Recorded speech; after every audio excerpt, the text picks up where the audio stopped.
በአይምሮ መሆኑን የምታውቁት በዚህ ነው። ባይዘይ በአይምሮ ማለት አይምሮውን ሰው በመንፈስ ተጽዕኖ ውስጥ ሆኖ አይምሮውን ሲስት ያስታውቃል። እኛ መንፈስን ሁሉ እንመረምራለን። ኦኬ መንፈሳዊ ሰው ሁሉን በመንፈስ ይመረምራል። እሱ ግን በማንም አይመረመርም ነው የሚለው።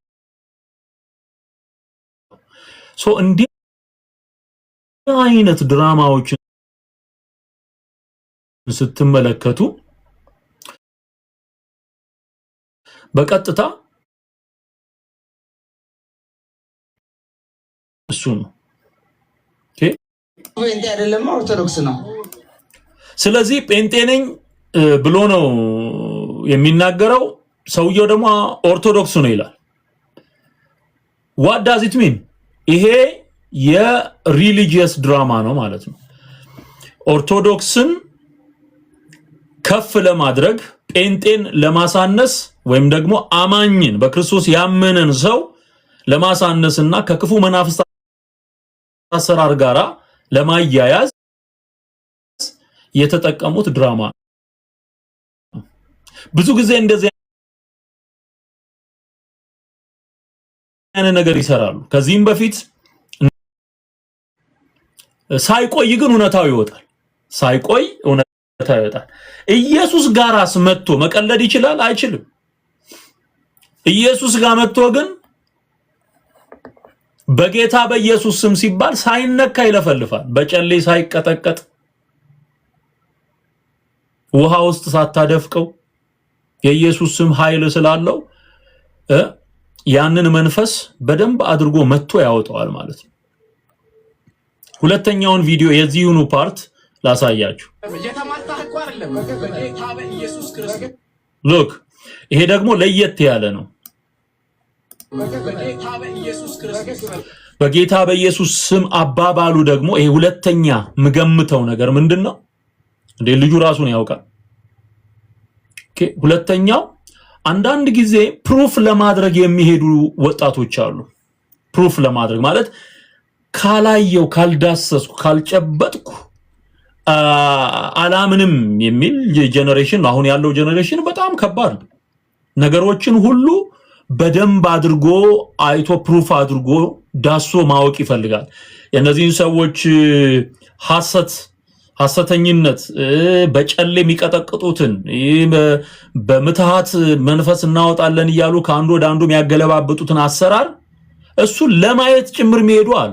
እኔ አንዱ ምገምተው ከድራማው ቀጥሎ በሁለተኛ ደረጃ ምገምተው እመጣለሁ። ሶስተኛ ፓርት አለ ምናገረው በጣም ሲሪየስ ጉዳይ አለ። ይሄንን ግን ተመልከቱ። ልጁ ፕሩፍ ለማድረግ ሄዶ ሊሆን ይችላል ብዬ ገምታለሁ። ሁለተኛው ሐሳቤ እሱ ነው። አይቼ ቦታው ላይ ሄጄ ማረጋገጥ ፈልጋለሁ የሚል አቋም ኖሮት ለሄድ ይችላል። ምክንያቱም በጌታ በኢየሱስ ስም አባባሉ ወይ ትወናውን በጣም አድርጎ ረጅም ዘመን እንትን ብሎታል። ፕሩፍ ለማድረግ እዚህም እዛም የሚረግጡ ልጆች አሉ አይደል? እዛም ጋር ሄጄ እስቲ ለየው ጉዱን፣ እዚህም ጋር ሄጄ እስቲ ለየው ጉዱን ብለው ፕሩፍ ለማድረግ ለማረጋገጥ ብዙ ቦታ የሚደርሱ ልጆች አሉ።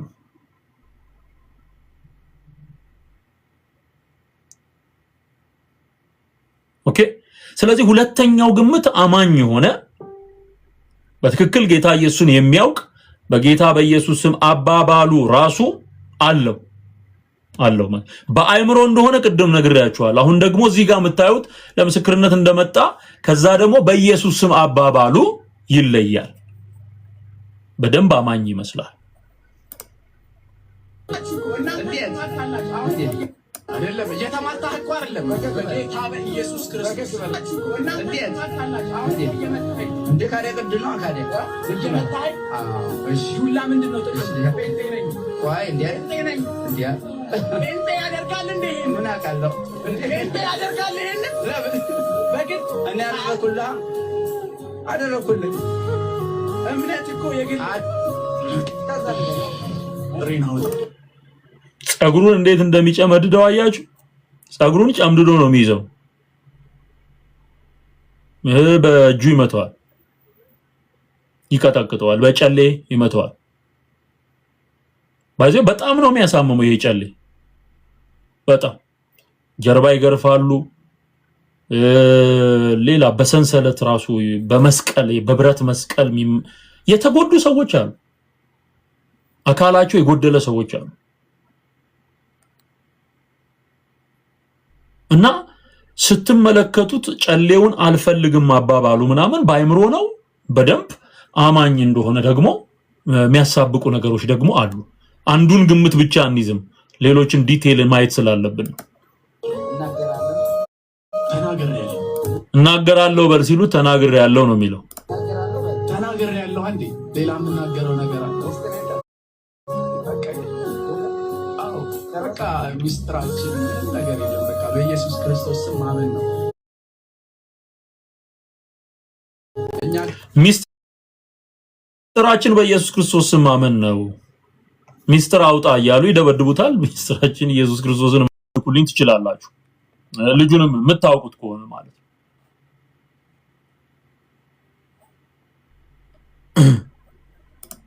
ምንም የተሰወረ ነገር የለም። ስለዚህ በቃ ግልጽ ነው። ህዝቡ መዳን አለበት። ወደ ጌታ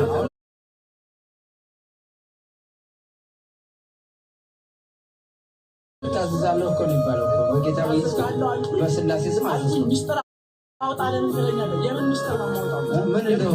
ምን እንደሆነ እንዴ ሚስጥር እናውጣውታላ። በኢየሱስ ስም አሰብ የመናፍቅ መንፈስ ነው። የመናፍቅ መንፈስ ነው። በቃ የመናፍቅ መናፍቅ አይደለ እንዴ የምትሉኛ? ስለዚህ በቃ የመናፍቅ መንፈስ ነው። ለምን ገባበት? ልዩ ላይ በልጅነቱ ነው የገባው። ገባው በልጅነቱ። የትኛው ኢየሱስን ነው የምታመልኩት? ያው ኢየሱስ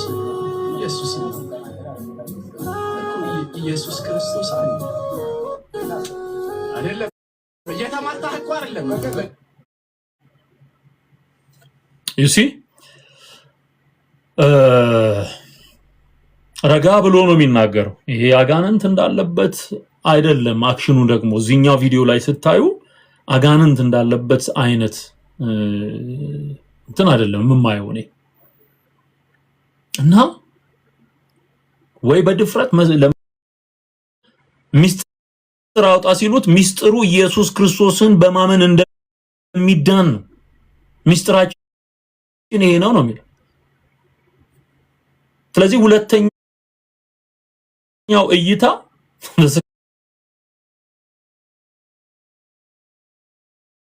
ሰከንድ ቪው አማኝ ሆኖ ጌታ ኢየሱስን አምኖ ነገር ግን እዚህ ቦታ ላይ ፕሩፍ ለማድረግ እና ምስክር ለመሆን የሄደ ሰው ይመስላል ማለት ነው።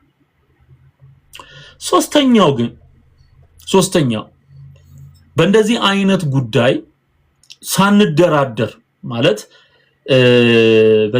በጣም ሲሪየስ እንደሆነ ልንነጋገር ይገባል።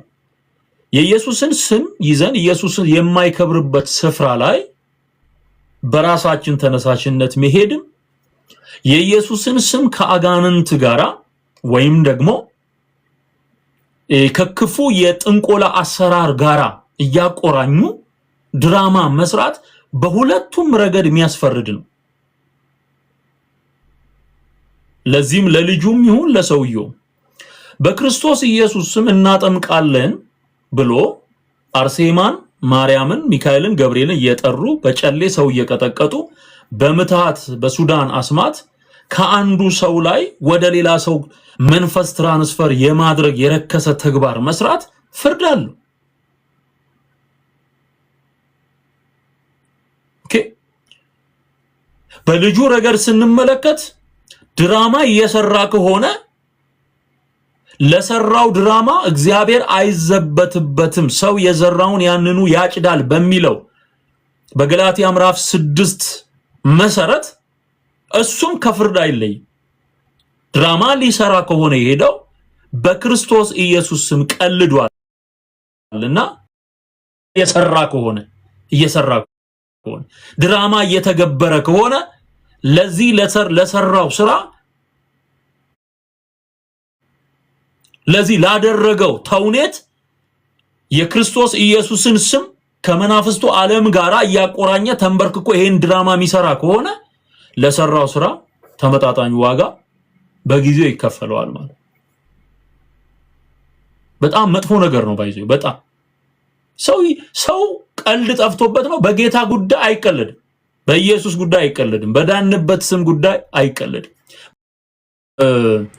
ነገሮችን ፕሩፍ ለማድረግ በራሳቸው የሚሄዱ ወጣቶች አይነት መገለጫ አለው። አማኝ ሆኖ ማለት ነው። ጌታን ተቀብሎ አማኝ ሆኖ እንደሄደ የሚያሳብቁ ጉዳዮች ደግሞ ውስጡ አሉ ማለት ነው። ሶስተኛው ግን ሰውየውም ሆነ እሱም በክርስቶስ ኢየሱስ ጉዳይ እግዚአብሔርን ማከብር እግዚአብሔር ማይከብርበት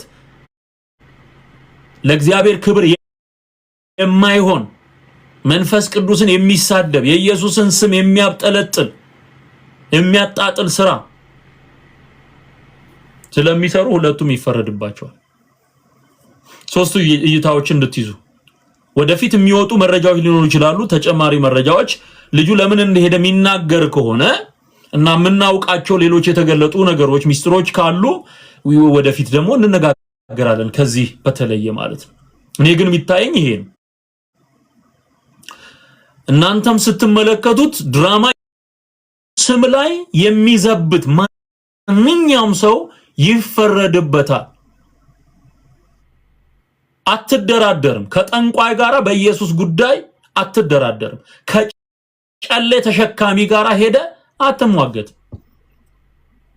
አንተን አንበርክከ የምታስወጣለት አማኝ ከሆነ አንበርክኮ ጺም በረዘመ ቆብ ባጠለቀ አይደለም። የአጋንንት መናኸሪያ የሆኑ ባለቆብና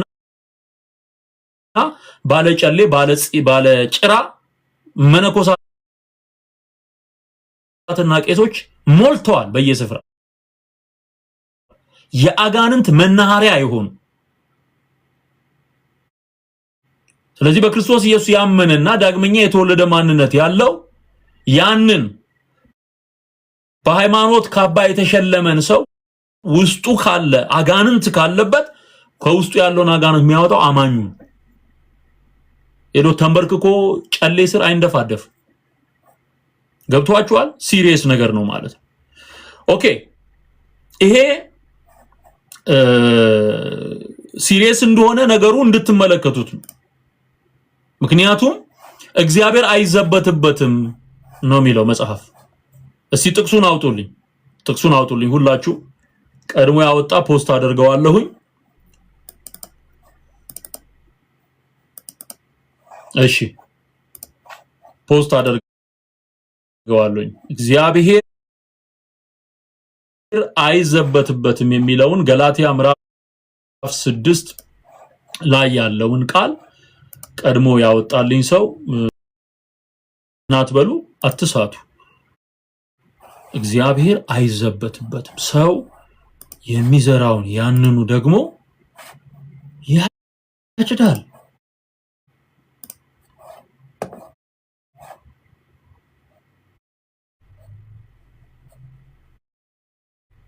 ስንት ነው ያልኳችሁ? ገላትያ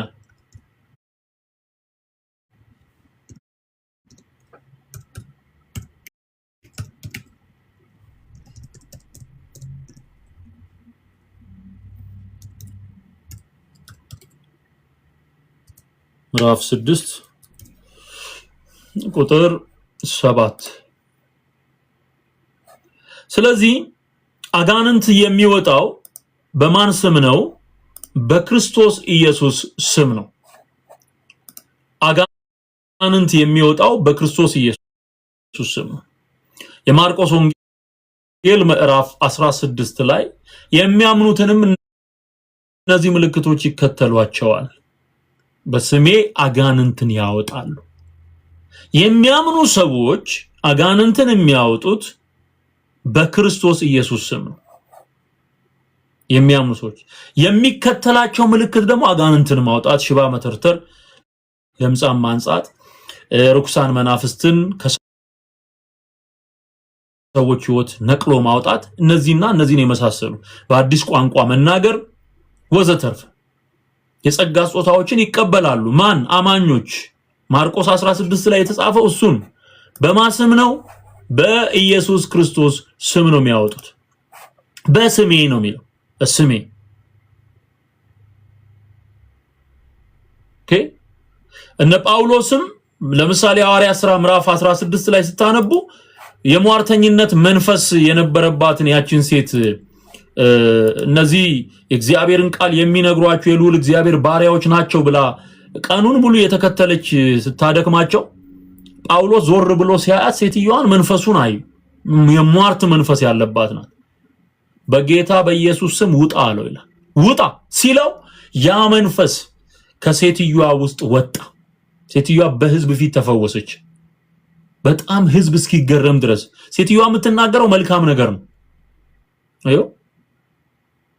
አስመሳይ ስለሆነ ሰይጣን አሳች ስለሆነ ግልጽ የሆነ ትምህርት ነው። አጋንንት የሚወጣው በኢየሱስ ክርስቶስ ስም ሲታዘዝ፣ ካለበለዚያ መጫወቻ ነው የሚሆነው። ሰው በጨሌ ይቀጠቀጣል፣ በመስቀል ይደበደባል፣ በካቴና ይቀጠቀጣል። ስንቱ በየጸበል ቦታው አካሉ ጎድሎ እራቸው ላይ የሚጸዳዱ ሰዎች በየጸበሉ በመከራና በስቃይ መድኃኒታቸውን እንዳይወጡ ተከልክለው በብዙ ስቃይ ውስጥ የሚኖሩ አሉ። በብዙ ስቃይ። ስለዚህ ከዚህ አይነት አሰራር ህዝባችን ማምለጥ መውጣት አለበት። በኢየሱስ ስም ነው አጋንንት የሚወጡት፣ ሰይጣን የሚወጣው። አሁን ወደ አሚዛራክ መንፈስ ልውሰዳችሁ። አሚዛራክ ነኝ ብሎ ስለጮኸው ሁሌ ሰይጣን የሚወጣለት የኦርቶዶክስ መምህር እሱን ደግሞ ላሰማችሁ።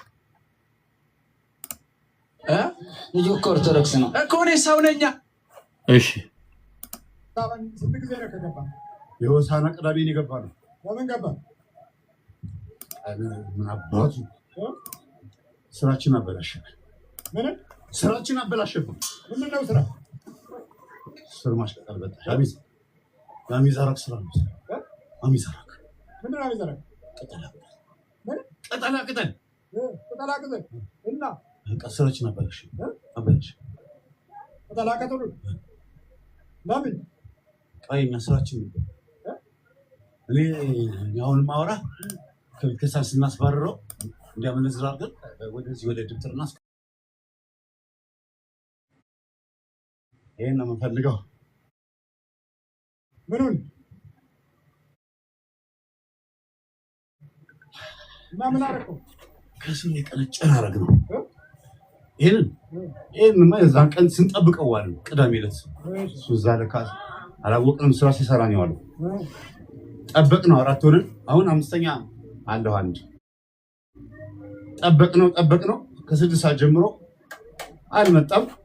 ደገምን። ምራቃችን ቢሮ ላይ ተፍተን ሄድን። ምን ትርጉም አለው መጥፋት? ያው እስቲ ምንድነው በምንድነው የተማመነው? እንዴት ነው እንደዚህ በዩቲዩብ ረጅም ሰዓት ስለኛ የሚናገረው? ምንድነው ተማመኛው ብለን ሞከረ። ይኸው እንደዚህ ይኸው ተያዝክ። ምን አዲስ ነገር አለ? አጋንንት ነው ሰይጣን? አጋንንት። በምንድን ነው የተሳብከው? በምንድን ነው የተሳብከው? ስትጠራ ማለት ነው።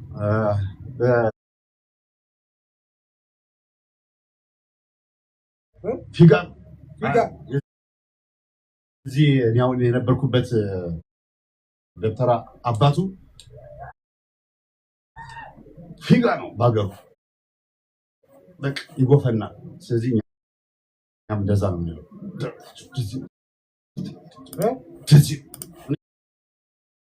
እኔ የማወራ ብቻዬን ነኝ። ሌሎቹ በጣም ጨዋ ናቸው። 3 4 እኔ በእኔ ምክንያት የተያዙት ሌሎቹ አጋንንት ነው ሰይጣን ነው። አጋንንት። አዎ። ትግሉ ምንድን ነው ከክርስትና ጋር? እረኛው ሲመታ መንጋው ይበተናል። ስለዚህ ማስለቀቅ ነው የምፈልገው። በቃ አጠቃላይ ያዙ ነው የተባልነው። አጠቃላይ ያዙ ነው።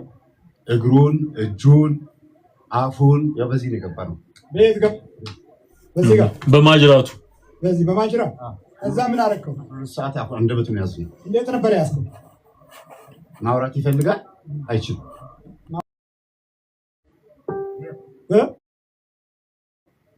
መናገርስ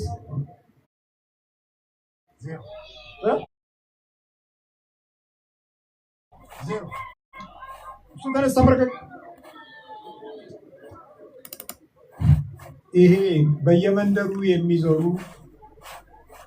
ለገበያ ይችን አድርግ፣ ይሄንን ቅበል፣ ይሄንን በሰውነት ውስጥ ደብቅ፣ ይሄንን በእንዲህ አድርግ፣ ይሄኛው ጥይት መከላከያ ነው፣ ይሄኛው ግርማ ሞገስ ነው፣ ይሄ ደግሞ እድል የሚከፍት ነው እያሉ በእጽዋት ላይ የተመሰረተና መናፍስትም በዛ ውስጥ ሰበብ አድርገው የሚያስገቡ ደፍተራዎች አሉ። ደግሞ ሌሊቱን ሙሉ ሲያመሰግኑ ኧረ ምህረት ላክ እያሉ ስሙንና ክብሩን የሚያወድሱ በእድሜ ልክ የተገኙ በተለያዩ ታችን አሁን ቅርብ ጊዜ ከገባው ጋር ደጅ ጠኒ ነን።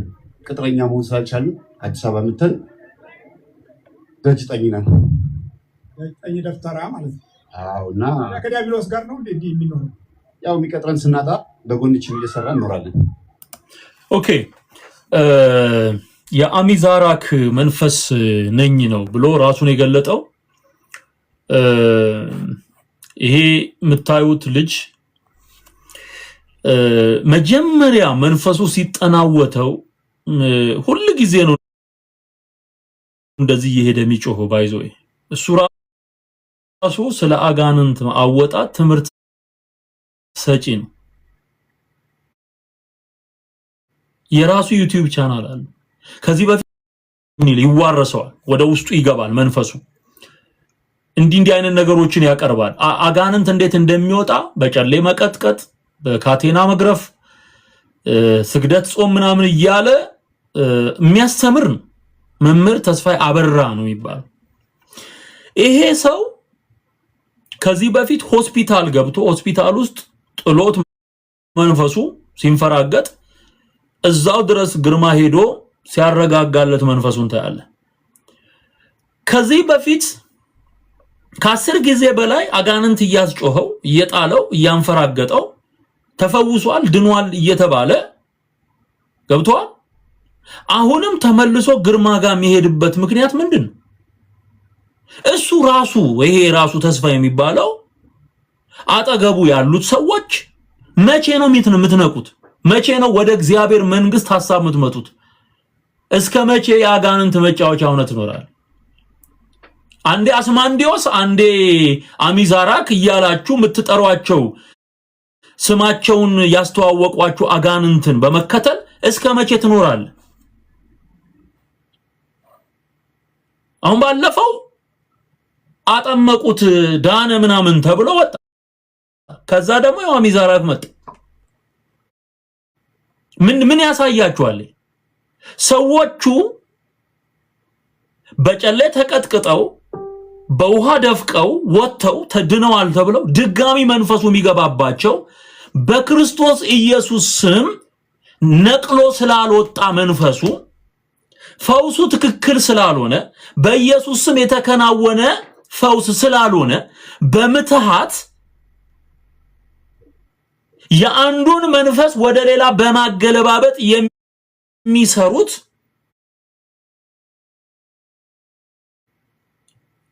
በመንፈስ ዓለም ያለ የድለላ ስራ ስለሆነ ለዛ ነው ሰውየው ተመላላሽ ህመምተኛ ሆኖ ታካሚ ለማለት እንኳን አያስደፍርም። ምክንያቱም ሕክምና አይደለም፣ ይሄ ተመላላሽ በሽተኛነት ነው። አንዱን ሲጨርስ ሌላኛው መንፈስ እየገባበት እዛ የሄዱ በሙሉ ተመሳሳይ በሽታ ነው ያለባቸው። እነዚህ አጥማቂነን የሚሉት ጋራ ሄደው አንዴ የተለከፉ ሰዎች ትዳራቸውን ይፈታሉ። ህይወታቸው ሚዝረብል ነው የሚሆነው። የሚቀበር አመድ አልጋ ላይ የመኝታ ቤት የሚሰቅሉት የሆነ ቦታ ላይ አንጠልጥሉት የሚባሉት የሆነ ትልቅ መስቀል ትልቅ መስቀል መኪና ውስጥ ራሱ ያስታውቃል። መስታወት የሚሰብር እንጨት አንጠለጥላሉ። ይሄ መድኃኒት ነው ተብሎ ግን ተመላላሽ በሽተኛ ነው።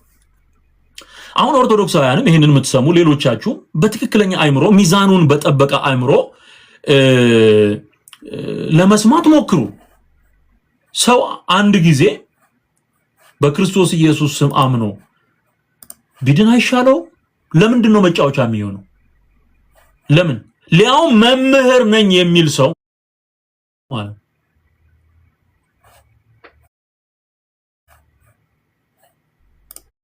መምህር ነኝ የሚል ሰው ደግሞ ያስተማረ አጋንንት በዚህ በኩል ገብቶ በዚህ በኩል ይወጣል የሚል ሰው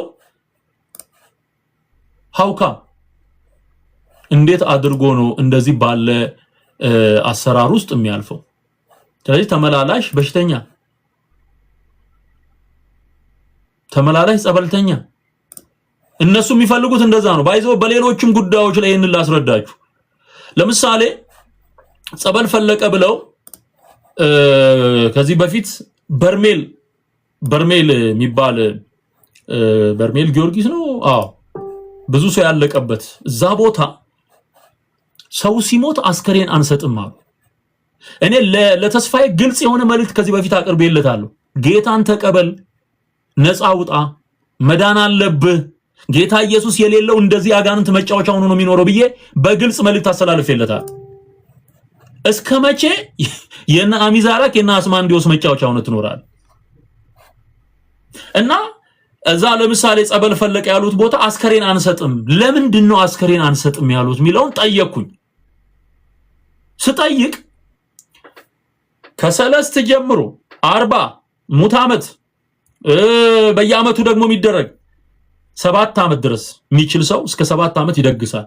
አስከሬኑ እዛ ከሆነ ከአዲስ አበባም ይሁን ከአሜሪካም ከምንም ሀገር ሄዶ ይጠመቅ፣ ይህ ሰው እንደ አሴት ነው የሚቆጠረው። አሴት ማለት እንደ ቋሚ ንብረት።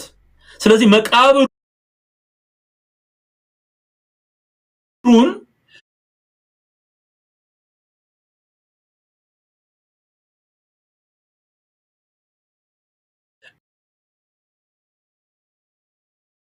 መቃብርን እንደ ቢዝነስ